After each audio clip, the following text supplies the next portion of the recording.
This week, the attack started inside the tools your developers trust. An 18-minute window in a VS Code extension.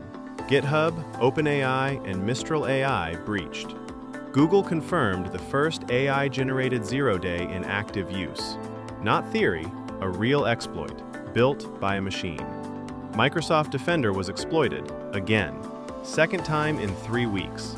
The tool on every endpoint is now the escalation path. Drupal's emergency patch, no login required. Government portals across Europe in the exposure window.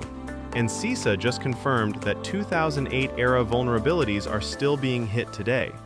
The attack surface has no edges. Follow the link and read more on our blog.